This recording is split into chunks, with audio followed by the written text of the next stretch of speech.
अगर इसमें आप IP का कोड इसमें इंसर्ट करते हैं तो वो भी आपका कोड इसमें वर्किंग कर जाएगा। तो दोस्तों मैं बताने वाला हूँ इस अनबॉक्सिंग में आपको इस बॉक्स में क्या क्या मिल जाने वाला है। सबसे पहले इस बॉक्स के साथ आपको एक रिमोट मिल जाने वाला है जो कि यहाँ पे हिसाब से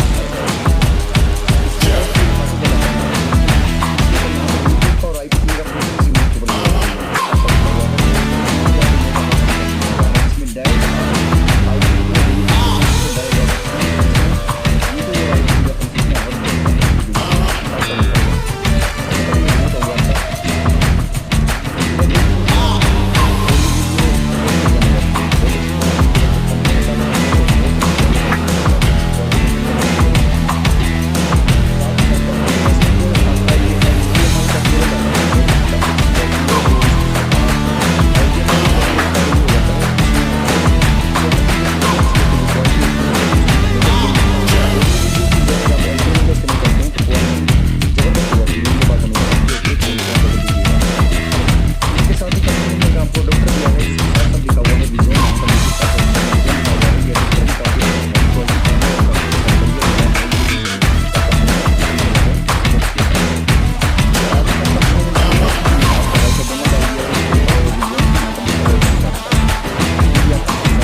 लगी हुई है। यहाँ पर देखिए सुरक्षा की सील लगी हुई है। साथ ही साथ कंपनी ने इसके सामने फ्रंट के ऊपर भी यहाँ पर आपको दिखा देता है। यहाँ पर